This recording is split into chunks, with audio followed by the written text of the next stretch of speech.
బిడ్డలారా, ఈ దినాన నేను నిరాశలో ఉన్న తల్లులకు, అలాగే నిస్పృహలో ఉన్న స్త్రీలకు, అలాగే వేదనలో ఉన్న ఆడపిల్లల గురించి నేను మీతో మాట్లాడుతున్నాను.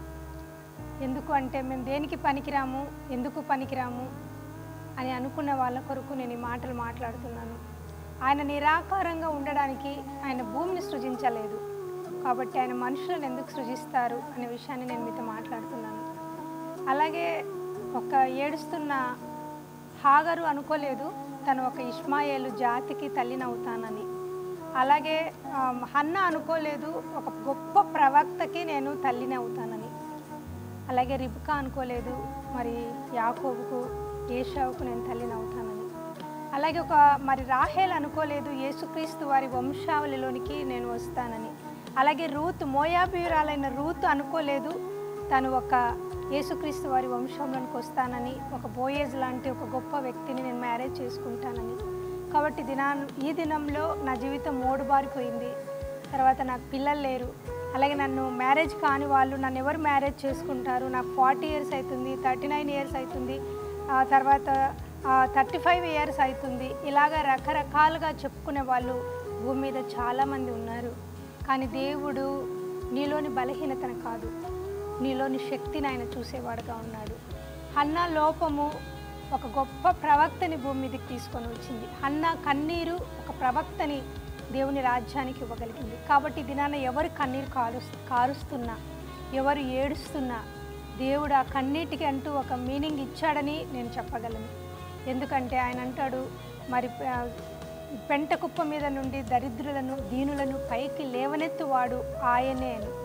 కాబట్టి దినాన మనం 113 కీర్తనలో ఒక మాట అంటాడు ఆయన, 7వ వచనంలో, ప్రధానులతో తన ప్రజల ప్రధానులతో వారిని కూర్చుండబెట్టుటకై ఆయన నేల నుండి దరిద్రులను లేవనెత్తువాడు.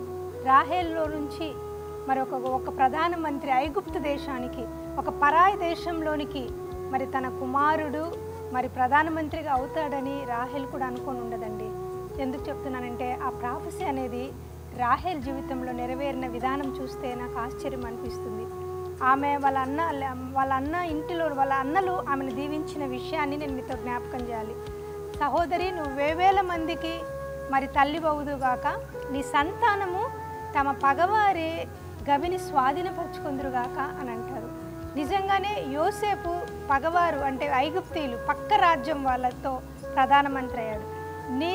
నీ దేశంలో నువ్వు ప్రధానమంత్రి అవ్వడం గొప్ప కాదు, నీ ఊరిలో నువ్వు గొప్పోడివి కావడం గొప్ప కాదు.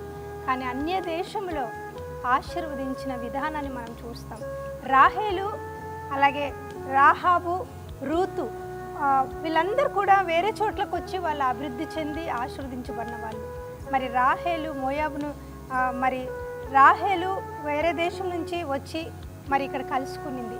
అలాగే మరి మోయాబీయురాలైనటువంటి రూతు ఇశ్రాయేల్ దేశానికి వచ్చి అక్కడ ఆశీర్వదించబడింది. కాబట్టి నువ్వు ఎక్కడున్నా, ఏ ప్లేస్లో ఉన్నా, ఏ పరిస్థితిలో ఉన్నా, ఏ కన్నీటిలో ఉన్నా, వీళ్ళ మధ్యలో నేను వెలగలేను, వీళ్ళ మధ్యలో నేను సాధించలేను అనుకోవద్దండి. ఎందుకంటే దేవుడు అంటాడు, నిన్ను పంపినవాడు మూగకు కూడా మాట ఇచ్చినవాడు. నేను మాట్లాడలేను అనుకునే వాళ్ళతో కూడా దేవుడి దినాన్ని మాట్లాడుతున్నాడు. నువ్వు మాట్లాడగలవు, నువ్వు చాలా చక్కగా మాట్లాడగలవు, నువ్వు చాలా చక్కగా వెలగగలవు, నువ్వు దేవునికి నీ జీవితాన్ని సమర్పించుకుంటే.